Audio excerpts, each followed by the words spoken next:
to Film Trace. This is a podcast where we trace the life of a film from conception to production, all the way to release and reception. Season 4, episode 7. It was my choice. I decided to do something a little bit different. I mean, yeah, so there's not a ton of stuff coming out right now on streaming that's brand new. The Fear Street trilogy on Netflix piqued my interest the first time I saw the trailer drop. I had no idea this was coming out. I had no idea what it was. I saw the trailer on Netflix, and as much as I can be negative towards them, they have a really good marketing department sometimes. And the trailer that they dropped was fantastic. And it really, as someone who loves 90s slasher films and 90s horror films, I was sold by the trailer to Fear Street 1994. Did you have the same reaction to this? Oh, totally. Did you really? Okay, interesting. Yeah, I thought you would be excited about it. It was exactly kind of what I think we needed this summer. Was some kind of like just a really kind of warm and fuzzy jolt of bloody adrenaline. And I saw the trailer, same thing as you. I read a couple Fear Street novels as a teenager, but I was definitely, it was like in the, we kind of talked about this over text where it's like, you kind of feel like you're a little too old. I think I had mostly moved on to Stephen King at that point. Yeah. But I was also obsessed with Goosebumps when I was like in 4th, 5th grade. So the particular like kind of personal jab, because the Fear Street books, Goosebumps, both written by R.L. Stine, it for me was that I've been rereading, I guess, the Goosebumps books with my 9-year-old son. And so it's just been kind of crazy. And I've seen both of those terrible Goosebumps movies way too many times. I haven't seen either of them. I kind of avoided both because they both are like, I mean, Goosebumps, the difference between Goosebumps was a little bit more for children. Right. And Fear Street had like murder and stuff like that. So a little bit more for the adults. The Goosebumps movies you didn't like. No, they're pieces of trash. I mean, they're very enjoyable for kids. And it's like, I mean, I wish there were more movies like that like, you know, had the vibe of Are You Afraid of the Dark and stuff like that, where it's like creepy. So like creepy kids like my children have something to gravitate towards and enjoy, but not actually like get scared, you know? Yeah, no, that's a good point. Did you see Scary Stories to Tell in the Dark? Oh, right. I still haven't seen that yet. Does you feel like that's kid friendly? No, the problem with horror films, no matter what age they're targeted at, there's always, you never know, because every person experiences things so subjectively. It's like, I don't know if a kid, 11-year-old's gonna like freak out, or 9-year-old's gonna freak out about something or not. I mean, I was terrified by Neverending Story when I was a child, so that's not really a horror film, right? I mean, it is existentially terrifying. That's a fun one to watch. So it's been a thing, right? Goosebumps, Scary Stories to Tell in the Dark. Then we get this series. It's 3 films. So Fear Street 1994, 1978, and then 1666. So 3 separate feature-length films. They're all about at least an hour and a half to 2 hours in that range. Released essentially a week apart. And so starting on July 2nd, and then the last one was just released on July 16th, this last Friday. A really interesting sort of, I guess you call it an experiment. And the entire sort of idea for this trilogy kind of came about from trying to do something different.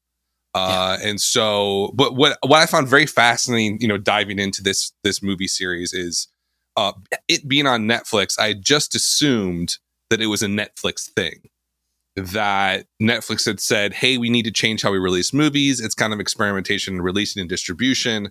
Let's try this, you know, horror trilogy thing and release them, over 3 weeks. But that's not the case at all. So like the inception of this film series trilogy was way before Netflix even got involved. It was actually started at 21st Century Fox. And they had worked with Peter Chernin, who's part of like the Chernin Entertainment Group, this guy used to run Fox. And they partnered with them. So this was a big studio thing. that they were going to release these 3 films. I think they originally they didn't know, actually. They just said, hey, we want to release these in a short time frame. The original inception was to release them over 3 months. But when 21st Century Fox got bought out by Disney, things got weird. I think Chernin was sort of wanted to get the rights back, and eventually Netflix was like, we really want to do this. And they came in, swept in, and kind of took it over. And I think to the huge benefit of the trilogy, because the one thing that sticks out to me is that, like, if they tried to do this in the box office, the movie theaters right now, it would have failed. Do you think that that's true or no? With the pandemic, yes. Yeah. I mean, right now. I mean, they can't get people to go to Black Widow. I mean, like, you can't get people to go to Black Widow. It's like, you're not going to send them to like a, I mean, it's essentially kind of Zoomer focused. Right. Is that right? And so they don't go to movies, do they? They're on TikTok all day. No. I mean, when I bring my students to the movie theater at the end of film studies semester, it's the first time in a cinema for like half of them at least. Really? Yeah. That is, oh man, that's crazy. But it doesn't surprise me that much when you like look at the numbers, because it's like younger people these days just do not flock to the theaters at all, like we did. Like in the 90s, like that's where I would go to hang out. Yeah. Oh yeah. Right? Totally. You spend all day there. Yeah. You have nothing to do. You go to like Capitol Cinemas or West Town or West Point, whatever, and just hang out for the day and watch like a couple of movies. In any event, maybe you should tell us what this is about. What is this all? What is Fear Street all about? Give us the overview of this convoluted plot. Is this thing about? So, as Dan said, 3 different movies, 3 different years, and the first one starts in the 90s and it goes backwards. So 94, after a series of brutal slayings, a teen and her friends take on an evil force that's plagued their notorious town for centuries. So there's 2 towns, Shadyside, where our protagonists live. There's been these brutal murders that have been happening, basically massacres every generation, essentially, going back hundreds of years. Whereas the neighboring city, Sunnyvale, has somehow managed to prosper and have great wealth and little to no homicide to speak of. So there's some shit going down. There's a new massacre happening, and the kids in the 1994 film are trying to get to the bottom of it. Then they find a survivor at the end. Spoiler, you should go watch these movies. They're even no matter what you think their artistic merit is, they're fun. It's worth watching. And then come back and listen to us do a deep dive. Then 78, they go back in time because they have in 94 met a survivor of the 1978 massacre, which happened at a summer camp in the same town, featuring kids from both Sunnyvale and Shadyside. And then in that movie, they find an artifact that makes them kind of, when they touch it, it has this magical supernatural power that transports them to 1666 for the third and final movie. And I think one thing to note, and I feel like I wished I would have known ahead of time, is that basically the third film, only about half of it takes place in 1666. Yeah, that was, I think, like a clever move, but almost too clever, because like it makes you, I was watching that and all of a sudden you get an hour in, I was like, because one of my biggest fears about this trilogy is like the 1660 is not going to be fun, right? Because it's like, that's like a very different universe than 78, which is basically an homage to Friday the 13th, right? And then the 94 one is clearly a very strong homage to Scream. And I know what you did last summer, kind of stuff, the 90s stuff, but the last one, we're going to do The Witch, The Crucible. Well, I mean, sure. Leigh Janiak, the director, I found very interesting. I don't know if you saw this in the notes, Dan, but her inspiration for the 1666 segment, Terrence Malick's The New World. Oh, I did see that. It's incredible. So let's talk about her a bit. Sure. She is fascinating. I am fascinated by this person. She is somebody who got kind of her story is this, essentially. She was got her undergrad at NYU, did a lot of theater stuff. She actually directed a lot of plays there, got into sort of acting there as well, really wanted to be a writer. But instead of sort of going out to Hollywood and doing that, first she actually went to grad school at the University of Chicago She was getting her master's. She was actually getting her PhD in Jewish studies. She's not Jewish. So it was a really weird sort of thing. She like brought this up in an interview. Like, yeah, I'm not Jewish. I'm doing this. Like, I was getting my PhD in Jewish studies, essentially like comparative religion. She got her master's and said, hey, this isn't for me. Then she moved out to Los Angeles and started to sort of try and write. And she got her big break working as a bartender at the Red Lion in Los Angeles, which is where the waitresses dress up like they're German women, I guess, and like lederhosen and all this kind of stuff. And she said somebody basically, I think she was, I don't know how, someone came up to her or something and said, hey, you should come work for me, blah, blah, blah. I ended up being a big producer, and she became his assistant. And that is how she got her start, essentially. And then she started to write. And her big step into like actual directing was The Honeymoon in 2014, which I have not seen. Have you seen The Honeymoon? No, but I definitely want to see it because it stars Rose Leslie from Game of Thrones, who I think was one of the better actors on that series. She played Ygritte. Yeah, and I saw the trailer. I haven't seen it either. This trailer looks pretty good. But essentially, The Honeymoon does pretty well, and that leads to her getting some TV gigs.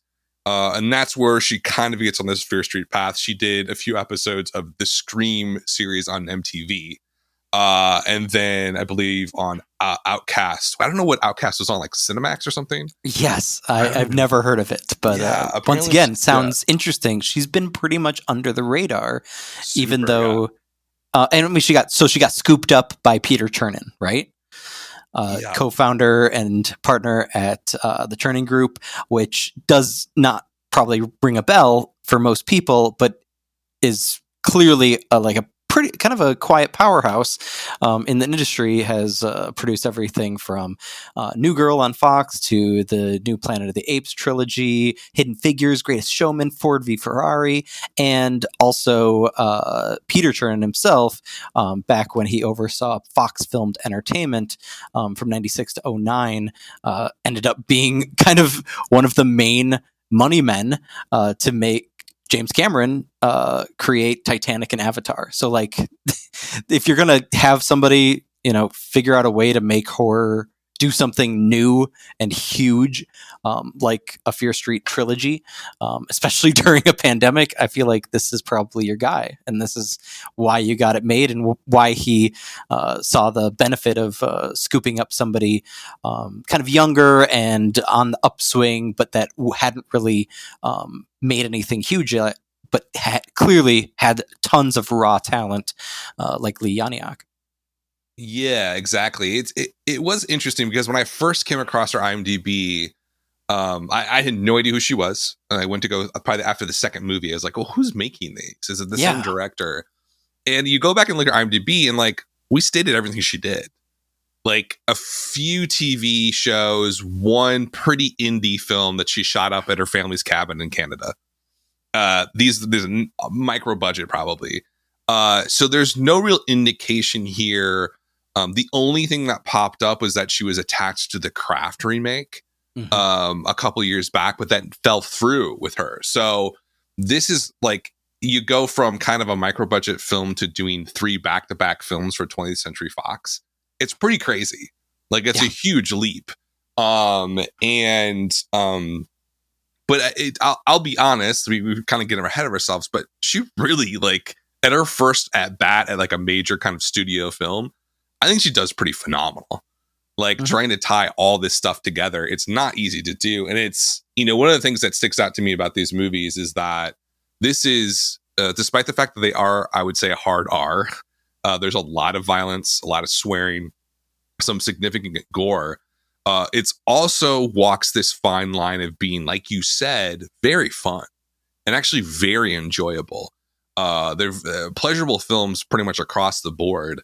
So it was like, it's a little bit mind blowing to me that somebody, with, to be honest, does not have a ton of experience at this level directing films, takes on 3 films that are interconnected, part of a new releasing strategy, which I don't think we've ever seen really before. Can you think of anything else that harkens back to like 3 separate feature films over 3 weeks outside of, say, like the art world, like art film? I mean, yeah, you've got especially foreign movies. I feel like it's almost kind of way more common in like Russian cinema. Yeah. Not to get too esoteric, but like the red, white, and blue movies is maybe the only other instance I can think of. And even those were still like, I think, several months apart, maybe 3 movies within 2 years. And obviously like Peter Jackson, Lord of the Rings, it was like boom, boom, boom in a row, but still once a year, even though they were all shot very close together. But this is it's crazy. And what makes it crazier, I think, is that, it was originally supposed to be a theatrical release and they were considering monthly. And I actually, if the pandemic hadn't happened, I was kind of thinking how that could be pretty cool to have like June in a traditional like before time scenario. June is dominated by 94, and then everybody's ready to go see 78 in July, and then everybody's ready to go see 66 in August. Like that could have been really awesome. Barring that though, this release strategy, like you said earlier, especially considering its target audience, which is probably like horror nerds like us, as well as like teenagers. Yeah.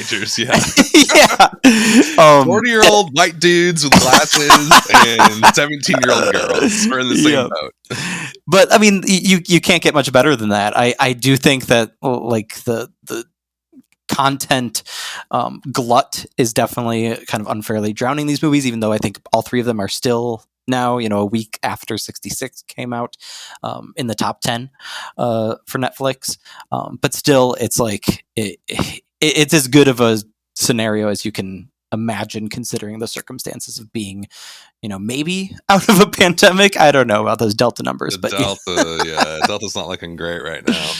I don't know, man. I do think it would have struggled even outside of the pandemic. Really? If we think like 2019, I just don't. Do these things sell anymore? Like there's horror movies are always, I think, a decent bet because they have such low budgets. That's why they constantly get made. Right. But specifically a trilogy like this, it I don't know. It plays perfectly to Netflix. Yeah. Because, and I have to bring it up, her husband is what's his name? Duffer, right? The Duffer brothers? Ross Duffer, yeah. Ross the Duffer. One half of the creators of Stranger Things. It makes it so crazy though that like you get a total Stranger Things vibe, especially from the 94 one, a little bit from the 78 one, especially because it co-stars one of the Stranger Things actors, Sadie Sink, the red-haired girl who plays Ziggy, as in 78. But yeah, I mean, it is ostensibly a complete coincidence, right? That totally coincidence. Yeah, like it's because this would have been in development probably like right after that premiere, or how it got started. Yeah. But it is kind of interesting, that parallel, and then they sort of talking about. I think one of the reasons it wouldn't have done super well in the theaters is that it has a kind of Stranger vibes, and the fact that like it plays well on streaming TV. Yeah. And it doesn't necessarily have a cinematic. It does have cinematic aspects to it, but it feels really kind of almost relaxed in a way. Yeah. And maybe a little bit breezy, where it plays better in that sort of thing. And that kind of brings me to one of the quotes about, as they were developing this, a couple things like they weren't really sure how to do this. They weren't really sure how to write a plot or narrative that's really going to work over this really 3 separate movies over this short time span. And they ask themselves, this is a quote from one of the interviews with Janiak. How do we make it organic to the story and have that motivate the reasons for the structure? So that was the primary challenge for me and my fellow writers when we first started. Where we ended up feeling like we cracked it was that we were doing something a little new that was this hybrid between movies and traditional television content. And that's really, I think, what it is. Mm-hmm. Because it doesn't feel like I Know What You Did Last Summer, like a feature film that way. It doesn't feel like a Scream 3 or a Scream 4. And I can't really tell you what that difference is. But there's just something about it that just has a different sort of vibe. And it's what makes it work, I think, is the fact that it has that slight limited miniseries television-ish vibe, but then it's sort of stacked three, and for some reason they work all together and it makes them all better at once. Right. Would you agree with that? Yeah, I mean, I'll be straight. I think you kind of knew this based off my texting and trolling. Is that I didn't really dig 94.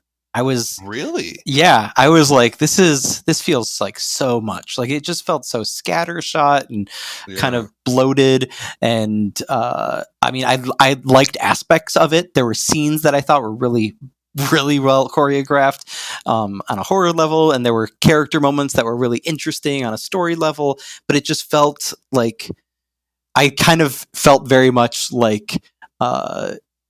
Old man yells at cloud, where it's like that's not what it was like growing up. I'm like, did you really feel that way? I did, and I think that because it was about us essentially. Right. Like yeah, we were like the Josh, the exactly. The younger brother's age. Yeah.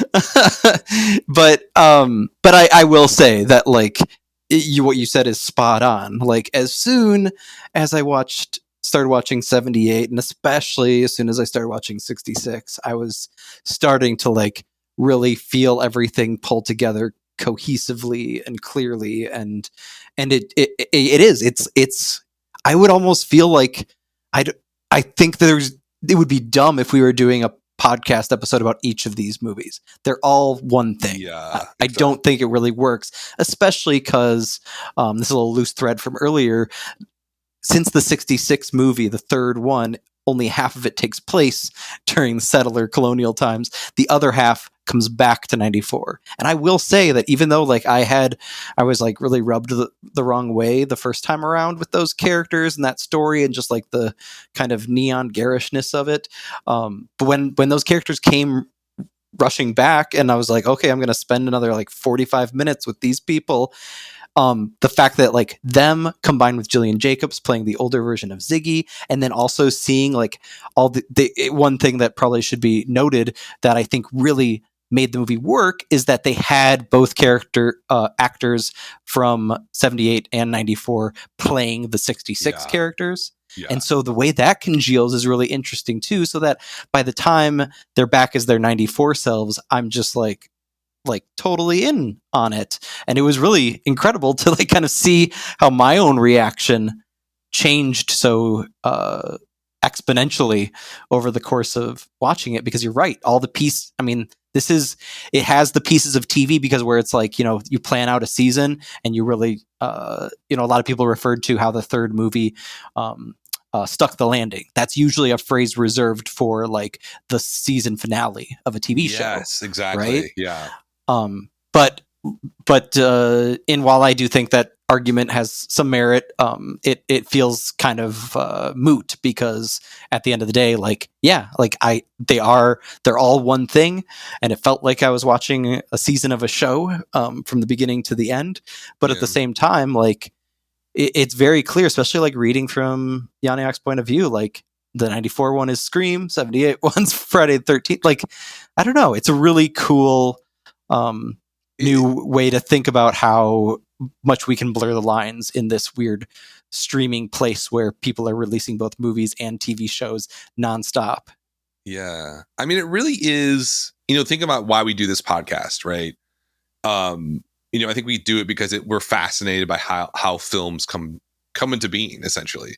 Mm-hmm. And like, I think one of the things I've learned from this podcast is like making a movie is incredibly difficult. Yeah. And making a good movie is just brutally hard to do. Mm-hmm. And it takes so many different elements to come together. And a lot of it's hard work. A little bit's luck. Some of it's talent. There's a lot of things that go into it, but it is really this sort of group effort where everybody has to be going towards the same thing, which is very hard to do to make one good movie. She made 3 good movies, essentially. Yeah. And it's like, how did that happen? Like, especially because she doesn't really have a huge background. She's been working at this for a long time. I don't want to sort of diminish that, but she's not been making films for a long time. But she did do TV, right? But not a lot of TV. Not a lot. Yeah. And I was thinking about this today, actually, and I was like, okay, like maybe like 2 episodes of Scream she did. That's essentially a movie, right? Mm-hmm. Because those are like, maybe like 40 minutes long or something like that. But I can't really think of another example. But obviously, this is such kind of like a rare thing of somebody kind of coming out of the blue like this and doing all this. And when you listen to her and her interviews on this, this is not like she is so clearly somebody who is obsessed with film and just wanted to do something here that I think she would enjoy. But enjoy it. What's interesting about this is that it works on 2 levels. It works on the fun, enjoyable level, but then it also really works for horror nerds, which she's obviously one of. And she talks about, Scream. She talks about Friday the 13th. But there's a quote that stands out to me, like when she was thinking about like what she wanted to do with this and what her goal was in making Fear Street in the trilogy. And she goes, I wanted it to be scary. I wanted it to be bloody, like all those things that exist in the Fear Street universe. But more than anything else, I wanted them to feel fun. I wanted it to be a pleasurable experience watching the movie. So even when it was awful, I still wanted there to be joy, hopefully in the pleasure of what was happening to these characters, what they were going through and how they were going through it and all of those things. So on the one hand, you have this and this, what this reminds me of is our conversation about Promising Young Woman, where Emerald Farrell, she, made a very conscious effort to make a palatable film where if you're sitting down to watch it, you're going to enjoy it. And I think you're thinking back to 1994, that neon garish you're talking about, like that's all part of that.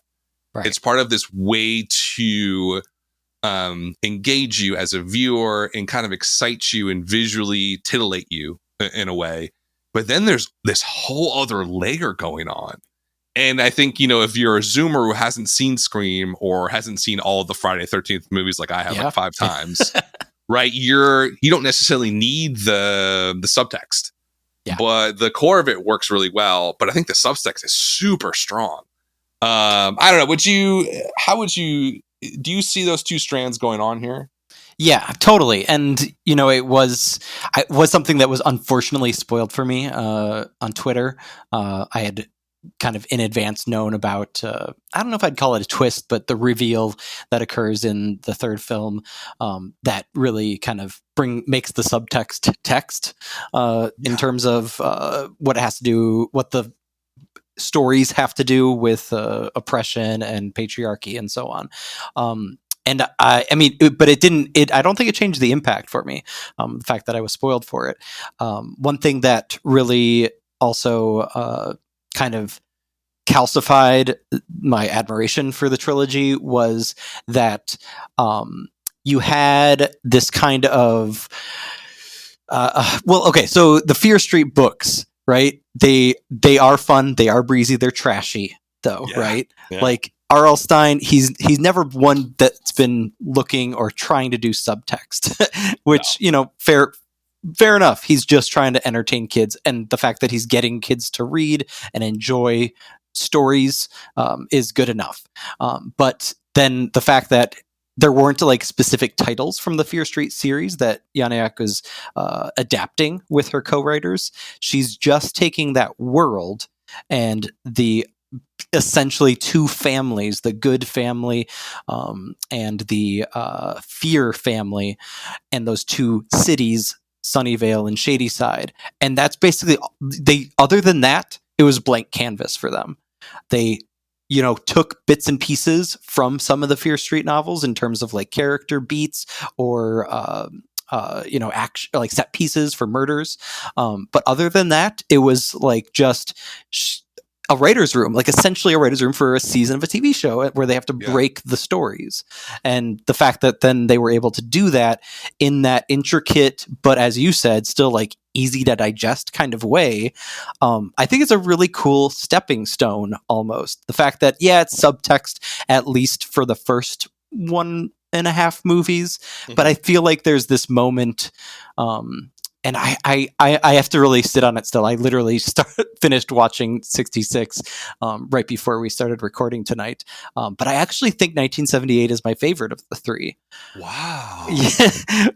And the reason for that is, well, there's a number of reasons, but one of the primary reasons is this stepping stone thing that I'm talking about, where it's like there seemed to be a moment between Sadie Sink's character Ziggy and Nick Good, the guy that grows up to be sheriff of Sunnyvale, where they talk about their differences between living in the two towns, and she reveals herself to be like that weird girl from across wrong side of the tracks that reads Stephen King and stuff, and then he's like, well, but you don't know me. And so the fact that like he's like saying like, I'm not a preppy guy, I'm not a jock that just cares about being captain of the football team or whatever, like he pulls out like a Salem's Lot reference and stuff.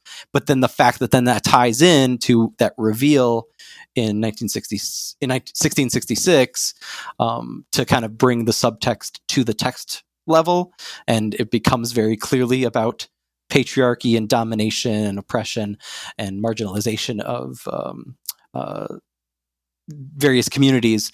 Then it's like you have those moments of like firing back. Like it was cool because it made me think about those moments that were kind of meta, but also very powerful to watch as a kid when we saw Scream for the first time. Yeah. But also felt like those moments where like, after watching X number of episodes of The Wire and something ties into something that happened several episodes before, and brings the subtext to the level of text and makes it that much more meaningful. So that was a long diatribe, but I think that's the key here is like, it's cool because it doesn't just entertain in a successful way to be attractive to young audiences, but also like Janiak knows the value of putting that deeper message in there, which kind of goes back to our conversation from last episode about An American Werewolf in London, where it's just like John Landis just doing whatever he wants, which is fun and enjoyable. And but he wasn't. I don't think he was really trying to say anything on purpose, right? No, and that's like when I was going back to like the horror nerd and like why she's a fascinating director here is that like that's what sticks out to me the most. It's not just like she has a great understanding of horror filmmaking and filmmaking in general. It's that she also has like that sort of meta understanding of how horror films are actually social commentary. And she knows that going into like every scene, and she seems to sort of like, there's just something about someone who understands genre so well, where they can kind of tiptoe and kind of play with you as the viewer. And if you kind of know what she's doing, it's kind of a little cat and mouse game with like references and what she's trying to get at. And but it was so clearly obvious to me that like these were message films, right? And she's very adamant about this in the interviews. A couple of good quotes like that she talks about. You're not surviving past the first act if you're black or you're queer or if you're Asian in traditional horror movies. And to me, it was this opportunity to tell the story of Shadyside that had been the story of the have and have-nots. Which is very clear, like, obviously the text is right in your face, or the subtext is right in your face. There's another great one, kind of directly what I'm talking about. She says, one of the reasons I love horror movies is because of exactly what you're talking about, which is that you can make these really fun, violent, crazy things, but also make them about something. So that was our thing. It was about systemic oppression. It was about systemic rot. It was about what it means to be told by society that you're the other and you're the outsider. Mm-hmm. That is not casual filmmaking. No. Like, that's not J.J. Abrams. Right? You know what I'm talking about? Like, there's a distinct difference between filmmakers who are in it for, maybe you call like the cinematic pleasure. Like when you see Force Awakens, hey, that's a lot of fun. Yeah. Like, isn't it? It's a great time. And there's filmmakers who are in it for something else. And she talks about New World and Terrence Malick. Terrence Malick's one of those guys. Like Tree of Life, you see that. It's not, it's a different world. What I think is so great about this trilogy, she kind of does both. Or she tries to do both. Does it always work? Hell no. but it's like it works often enough in the trilogy where you're like, wow, this is a really cool thing that's happening that she did. And so I mean, it's just one of those things where it kind of came out of the blue, and it's kind of this I am a little bit worried that part of these films are going to get like swept under the rug a bit. Look, there's a lot of talk about it. There's a lot of people on Twitter and social media, blah, blah, blah. But because of the content cycle that we're in, which sort of mimics the 24-hour news cycle, it's like, are these films going to stick around? Number one. Number two, is that subtext, which is there, going to cut through into an actual discourse? Or is it just going to be people tweeting back and forth to each other in some sort of like, self-reflective loop? Like, is this, are these conversations going to go anywhere? Because, I mean, not to like break the whole story, but like the entire thing revolves around essentially, love between two women. And like, that's not something we've seen in horror before. I mean, horror tends to be very patriarchal and maybe ironically patriarchal, but you don't really see these types of relationships. And to be honest with you, these people in front of the screen. And so do you think that her intentions here of having a message, of having social commentary at the core and heart of these films, do you think that's going to go anywhere? Or do you think it's going to get lost in sort of this Netflix content machine? And I had a similar thought when I found out that she was married to Ross Duffer, because Stranger Things totally fits into that pleasure machine, style of not movie making, TV making, right? Storytelling. And I think that it can easily get mistaken. And I think one thing that is probably unfortunate, but is,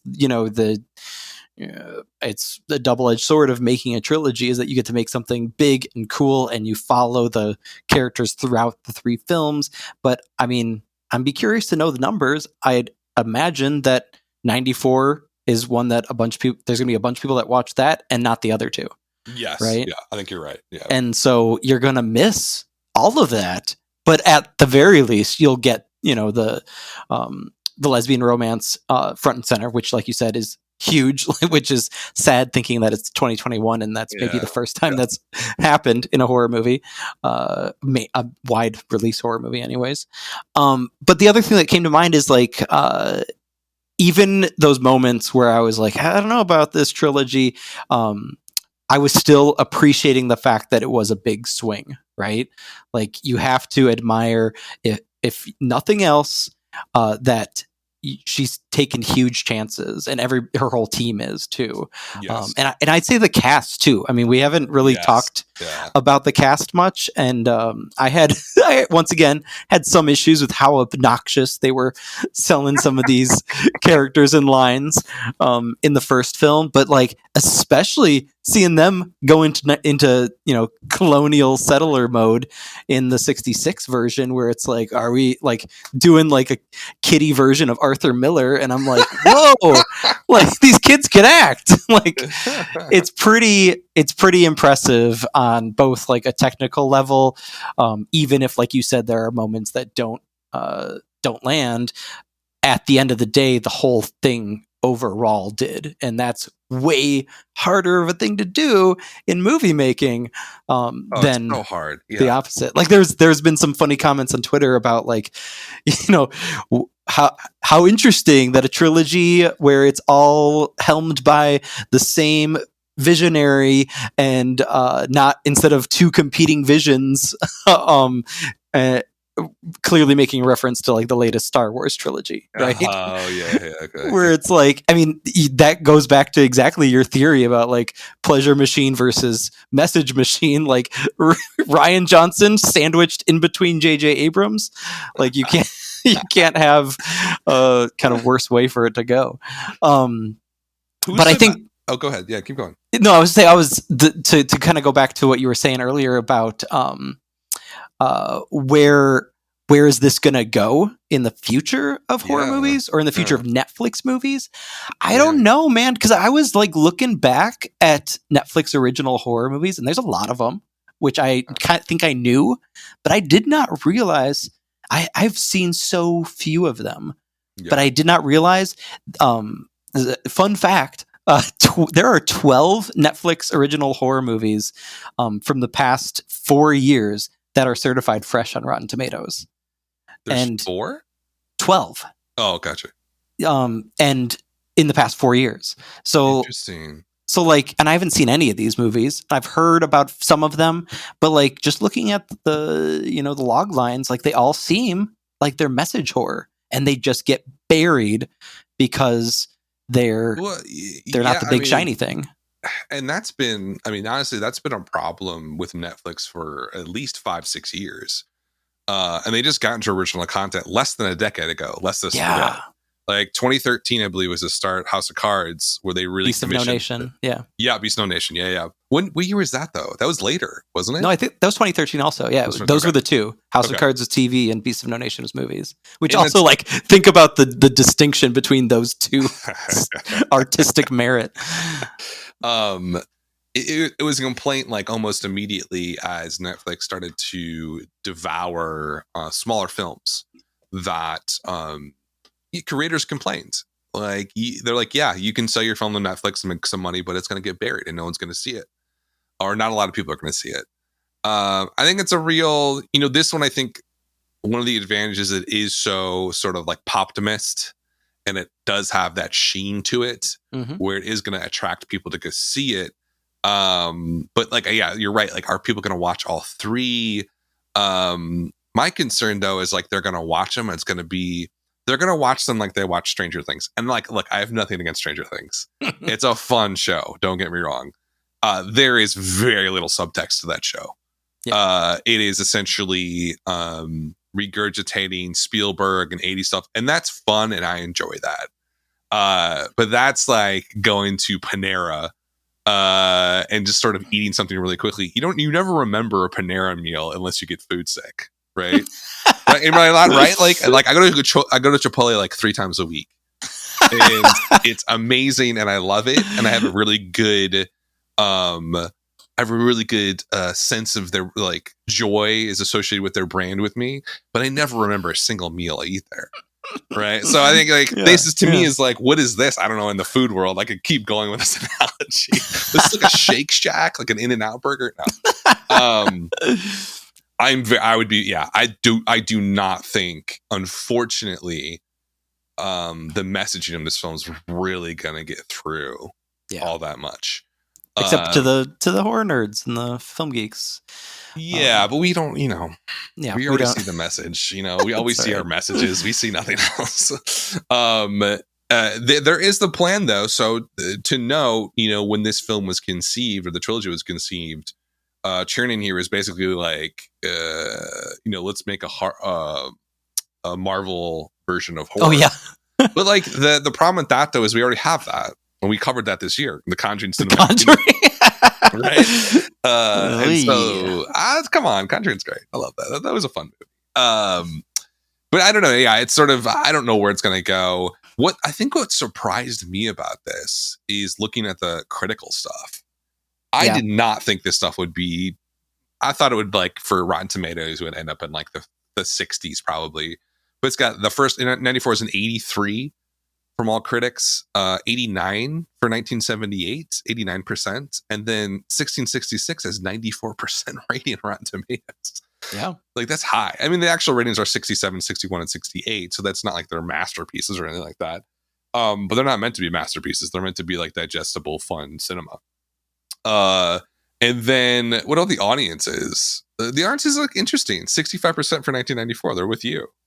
Yeah, I think, but then it shoots up. 78 is 82%, and 66 is 84%.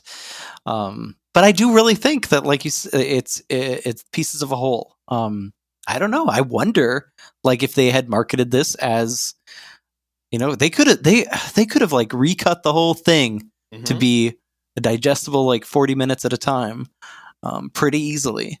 But if you did half hour, if you did like a 40-minute. So yeah, you could have limited series, like at least a BBC length limited series. Mayor of Easttown. But also the Letterboxd scores are a little more even keeled across the three films, 62, 68, and 72, which puts them, not in the pantheon of a lot of like the anniversary movies that we do on this show, but definitely not, in forgettable town. So I think that it's really on the fence as to whether or not this trilogy is going to go down remembered. I think I will be really curious to see like the Bloody Disgusting's top 10 of the year, or the other horror that's an interesting sites, point. Yeah, right? Like, will it be forgotten by the end of this year? I don't know. The problem is it's not elevated horror in the traditional sense. Right. It's not It Follows. It's not Hereditary. It's not Midsommar. It's not The Witch. So it doesn't really. And I got the vibe, I think, from people in like the horror subreddit, Dreadit, which is awesome. Do please check that out. It's a really fun community. I got like the vibe that from people who were super into like Hereditary and Midsommar, like Ari Aster fans, wouldn't like this. Right. It's because it's not dark enough. It's meant for teens. It's not meant for me, the 35-year-old, loner. So I think that plays against it getting on those lists, because those lists are made by people like that, for better, for worse. They're made by film critics and people who are super into film and, pure cinema, if you will. Okay, I've been gushing about this movie. I want to say some negative things. Sure. Barry Hertz, The Globe and Mail, too safe, too slick, too far from Gonzo, which he was basically talking about Hereditary and the elevated horror thing. A.A. Dowd said of 1994, he said, awfully generic. This is about the killers. Awfully generic, like the attractions of a slasher parody or one of the more forgettable Halloween knockoffs. Those are all fair points. Right. But it's kind of besides the point. Yeah. Right. It's like, and I, before we got on, I was just looking at reviews and stuff. And I think Robbie Cullum of, The Observer is on BBC 5. He plays opposite Mark Kermode sometimes. He was really laying into 1994. Mm-hmm. It's a 9-minute review where he's basically like it's like these teens aren't believable. And I was like, well, number one, dude, it's a movie. The teens in Scream are believable, and it's basically a perfect film. So yeah, like I get where people are coming from, especially, what it really comes down to is like, what lens are you going to walk into this movie with on, mm-hmm. What lens are you going to have on? If you're going to have on your film critic, Terrence Malick lenses, you're going to be like, this is hack, this is derivative. Yeah. This is boring. This is, pastiche, whatever postmodern term you want to use, for it being bad, basically means bad. You could do that, but like if you walk into this, and I think the release on Netflix really helps this. Mm-hmm. If you could walk into it with like, expectations are just, hey, just want to have a fun time, it way exceeds those. And there's so much more going on there. What are we? What's with some Letterboxd users? What are these? I love Letterboxd users. Yes. These are great. I love. I mean, talking about bringing subtext to the text. Aaliyah on Letterboxd, one of the higher rated reviews, says maybe the real horror was the exploitation of the working class and the villainization of marginalized peoples.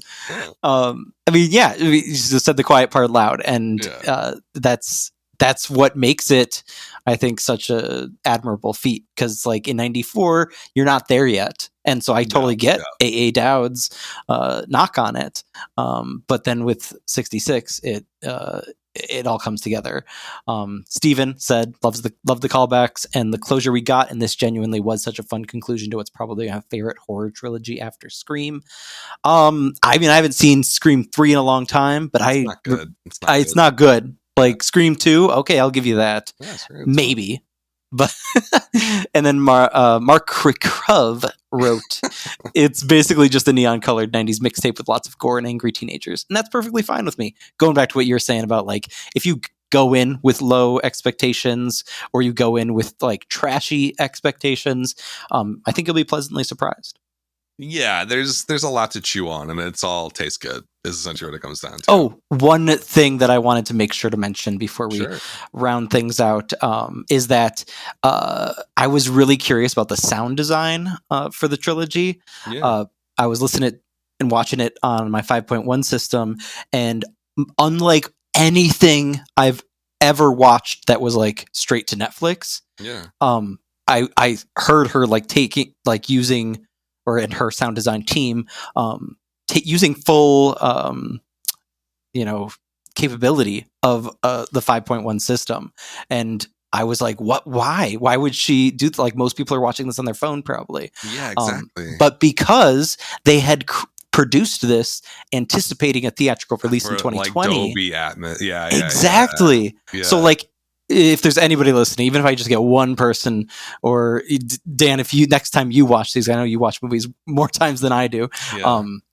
If you can listen to it with some rear speakers with a subwoofer, like it's really impressive how much they take advantage of that. And I'd say the same thing with the cinematography, actually, even though I felt like the first one in the trilogy was a little oppressive. But yeah, especially reading like their comments about Malik and the New Worlds, like the 66 really looks really fun, and then 78 also looks really fun because it's got like it's got that like kind of vintage tinge to it, like a drive-in movie or something. So but still not like in your face, like I don't know, Steven Soderbergh. With his lenses, him and his vintage. Oh, we have 2 vintage lenses this season. We have right. an Army of the Dead. Anyways, yeah. So here's it's I think it's a huge achievement. And it going into it, I never thought that I would say that. That's literally the last thing I thought when I saw the trailer pop up. Like, oh, this is going to be like a huge, great achievement, blah blah blah. No, but it is. It really is. It's not a diversion. Don't be on your phone while you watch this movie. Yeah, exactly. There's a lot going on. Okay, cool. So what's happening next week? We got an old movie. We're getting closer to the season finale here. What do we got? We're kind of up in the ante now, I feel like. Exactly. Yeah. Episode 8 is going to feature our friend Molly, who's been our seasonal co-host, coming on once a season to discuss a movie from our youth. And this time we are celebrating the 20th anniversary of Richard Kelly's adolescent batshit manifesto, Donnie Darko. Are we watching the director's cut? Or oh my God, we got to settle that. Well, I'll start a text thread. I'm not watching the director's cut ever again. Okay, fair. I saw that in the theater. Yeah, I saw the director's cut in the theater with Richard Kelly. Oh shit! You got no, wait. I got to remember. Yeah, or was it Southland Tales? No. So I saw the director's cut in the theater. It was one of the worst experiences of my life. Even worse, though, was seeing Southland Tales in Richmond, Virginia, where Richard Kelly's from, with him in the audience on a date. I was on a date, by the way. Incredible. Think about that experience. Yeah. So Donnie Darko will be a lot of fun. Mai's going to be a great dissector of that adolescent narrative that means a lot to us. But I'm not sure how much it means anymore. In any event, thanks for listening. This has been Filters.